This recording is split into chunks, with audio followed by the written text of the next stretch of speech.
Hero Hour. This is your host, Richard RJ Eskow. And as we enter into the home stretch, perhaps, of this election cycle, election day, of course, next Tuesday, we'll see what happens after that. But presumably entering into the home stretch of it, we wanted to talk once again with Cathy Kunkel. Cathy Kunkel, as you may remember, is a Democratic candidate for Congress in West Virginia, specifically in West Virginia, as I'm doing this from memory, 2nd District, is it, Cathy? It is indeed. Thank you. And she joins us once again. First of all, Cathy, welcome. Cathy Kunkel, welcome back to the program. Thank you. It's great to be here. Great to have you. And so before we get into any policy specifics or anything like that, how's it looking? You know, we're optimistic here. I think we've built some really good momentum over the last couple of months.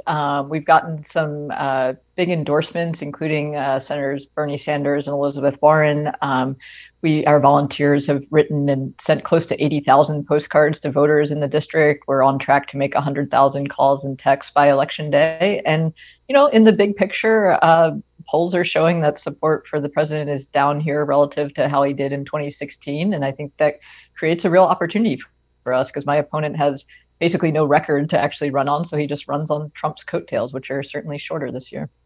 Yeah, well, as we've said before with you, Cathy Kunkel, I certainly believe that it's crazy for Democrats to write off states like West Virginia. I mean, your state has, first of all, was not only a solidly Democratic state, but arguably one of the most progressive states in the country back in the days of union organizing there and the early 20th century and so on. And certainly it's in the moral and financial interests of the people who live there to have a change in government. So I don't see any reason why Democrats would want to write it off. And so, well, first of all, I'm pleased that some national organizations are giving your campaign this recognition. And I'm wondering what your thoughts are on the effort to maybe, I'm trying to figure out the best way to put this, Cathy Kunkel, but maybe shift the perception of the Democratic Party. I think it got a negative rap there for a while. Of course, a very well-designed and executed negative rap on the part of the Republicans. How's it going? The effort to make people in West Virginia see that the Republicans don't represent them the way they've been told? Yeah, I mean, we've been really trying to run a campaign that's focused on the issues, you know, not so much about Democrat versus Republican or the sort of national talking points that often don't really have that much bearing on people's daily lives. So, you know, we've been focusing on healthcare, you know, specifically my campaign advocates for Medicare for all. And it's a very sharp contrast with my opponent's record of voting against the Affordable Care Act, voting against even free COVID testing earlier this year. And, you know, I find that when we talk about the issues and, you know, broadband infrastructure investment is another big one here in the district, you know, the need for action on climate change and reinvestment in the economy in West Virginia. There's a lot of energy around those topics. And as you said, I mean, West Virginia historically has been a very strong union state.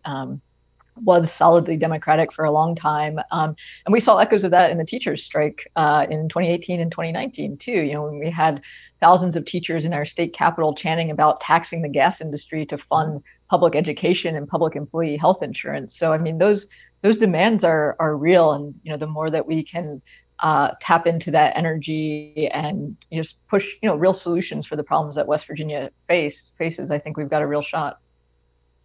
You know, Cathy Kunkel, I used to say when I was working for Bernie Sanders in 2015, 2016, I used to say maybe a little arrogantly that, you know, if you shot somebody into space that knew about Medicare for all and dropped them anywhere in this country and they walked to the nearest house or cabin or apartment, you know, I could make the sale and probably a lot of people could to say, look, do you want to spend $5,000 a year if you're lucky enough to have a job for insurance that then makes you pay a $2,000 deductible and then co-payments every time you want to see the doctor?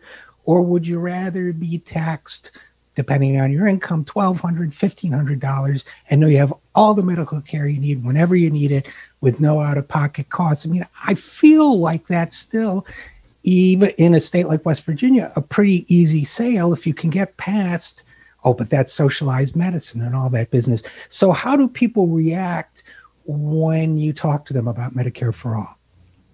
Yeah, I mean, I think honestly, it's pretty much exactly as you just said. I mean, of course, there's been a very well-funded campaign against Medicare for all in the last few years. And so, there is a lot of, I think, A, confusion about what it means, and B, these sort of, my Republican opponent loves to talk about socialized medicine, of course. But I think once you can get past that and talk about the nuts and bolts of it and what it would mean, like, yes, we would pay for this in taxes, but you wouldn't have copays and premiums and deductibles, and it would be predictable in your family budget. I mean, I was talking with a woman yesterday whose family deductibles are like $16,000. I mean, it's essentially the same as being uninsured, Yeah. So and people realize that, and there's a lot of confusion and misinformation out there deliberately about what Medicare for all would mean. But I think at the end of the day, once you can get past that, people know our healthcare system is broken, and Medicare for all makes a lot of sense. And how do people, Cathy, in your district, and again, we're talking with Cathy Kunkel, Democratic candidate for Congress in West Virginia's 2nd District, your district has some, I don't want to say cities, but urban-ish areas, and has a lot of rural areas, if I'm recalling correctly. How do people respond to talk about the environment? Yeah, I mean, we really, it's a mixture across the district. We talk a lot about safe drinking water. It's a very salient issue in the district. Here in Charleston, where I live, we had a massive chemical spill about 6 years ago that contaminated the drinking water. I was part of organizing in the community response to that. But people remember that. People remember how bad it was for the local economy. And then on the other side of the district, in Jefferson County, West Virginia, there's a fight that's been going on for a couple of years now over a factory that the state has tried to bring into that county, largely against the wishes of the local population. And there's big drinking water concerns around that as well. And then, when we get to broader issues like climate change, I think it's sort of been a thought that you can't talk about climate change in West Virginia. That's kind of the received political wisdom, if you will. But we talk about a lot, and I think people are ready for the conversation about it. It's obviously a problem. It's obviously affecting our small farmers.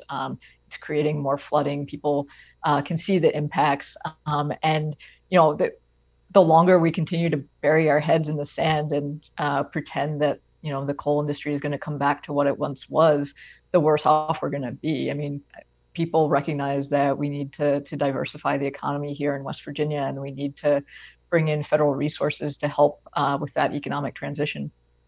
I've got to believe, and from what little, I've been able to gather in West Virginia, I've got to believe, the Republicans have really tried to capitalize on the mining jobs issue, but, people there know what's going, I feel people there know what's going on, and they know that those jobs aren't going to last forever. This is my impression, but tell me if I'm right or wrong. And that therefore, if you approach them with an attitude of this is what we're going to do to give you jobs to replace the jobs you've had that you're already losing, that you're already not getting the pay you were for, and so on, that could work for them. And that this kind of simplistic conventional wisdom that says, oh, you're going to lose them on the mining issue is underestimating the voters of places like your district. What do you think about that theory? Is it right, wrong? Yeah, I mean, I think that's generally correct. I mean, of course, it's impossible to generalize across a broad population. People, of course, have different opinions about, whether the likelihood of mining jobs coming back. But, I think increasingly there is a kind of resignation that it's not going to come back to what it was. And I think that is in part born out of a decade, basically, of empty political promises about bringing the mines back, and it basically hasn't happened. But I think there's also a skepticism or a questioning about whether these green jobs truly exist, because we haven't seen those here in West Virginia either to any significant extent. And so, I think there's an openness to economic transition, but also a kind of a demand of show us that this really is possible and that we really can bring in other things here. So that's kind of the task before us. Sure. And then the last policy question before maybe we talk a little bit more about politics. The other thing I was wondering about, and again, I apologize for not knowing the demographics of your district better than I do, but is opioid addiction or other forms of addiction a problem there? And if so, how is that issue playing out, if at all, in the race? Absolutely. No, I mean, it's a huge problem across West Virginia, and my district is unfortunately no exception to that. We're the state with one of the highest overdose death rates in the country, which, of course, is related to our longstanding poverty in the state as well. And there's just a lack of resources to deal with the problem in every aspect of it. Prevention, treatment, long-term recovery, and there's a lot of folks doing great work across the district on different aspects of that. And I feel like we, as someone running for a federal office, it's my role would be to advocate for long-term federal funding to support the work that's already happening, because there's great work going on, but it's just not enough. And then the flip side of it again is the underlying poverty in the district, and promoting economic policies that would really help address that, which is obviously a lot of our platform, healthcare for all, raising the minimum wage, things like that. And I also wonder, I'm just curious as to whether some people there at least feel that big pharma has kind of stuck it to them, because, well, in my opinion, it has actually, with all that we're learning now about how OxyContin was pushed around the country and those types of things. So the Sackler family and all that. Is that an issue people are conscious of, or you think? Oh, absolutely. Yeah. I mean, there's been some good investigative journalism exposés locally about just the number of pills that have been pumped into certain West Virginia towns over the last decade. So I think people are generally aware of the role that the pharmaceutical industry played in creating this problem and pushing pills into West Virginia. And it's actually become a big issue in the Attorney General's race here in West Virginia, arguing that our current Attorney General, who has very close ties to the pharmaceutical industry, has not done enough to go after those companies. Well, and I'd like to know how you feel. I asked you about the campaign, and there's some wind at your back, it sounds like. Also, in terms of movement building, I think you're part of the West Virginia Can't Wait coalition that was put together. We've talked about that before. And how do you feel? I mean, obviously this COVID thing in terms of organizing communities has kind of thrown a huge monkey wrench in everything. But do you feel that maybe in tandem with your campaign, there's a little progress being made in that area too? I mean, I think that, this West Virginia Can't Wait has been a huge help in our campaign, and just, building a slate of candidates who are all working together and all not taking corporate money has just been a hugely powerful thing. And the most important thing to me about West Virginia Can't Wait is that it lives on beyond this election cycle and beyond COVID. And that is certainly seems to be happening. And I'm really glad to see that, because, so often we've seen campaigns that build great infrastructure, and then the campaign's over and it all kind of fizzles out. And so I'm really glad to see that West Virginia Can't Wait is looking forward to 2022 and 2024 and continuing to build the infrastructure. So it's very exciting. And before I let you go, Cathy Kunkel, we're down to the 11th hour. Just a couple days left in the campaign. What can people do? Obviously, if you're West Virginia residents and they haven't voted for you yet, they can do that. Any last minute things the rest of the audience can do for you? Yes. I mean, the most helpful thing folks can do outside of the district, honestly, at this point is donate. You know, we're keeping our ads on the air through the final days. We've got to get our staff paid who are doing all this, you know, coordinating all this fantastic phone banking work that we're doing. So, you know, if you're able to do that, the website is kunkelforcongress.com, and we certainly appreciate it. And that's Kunkel.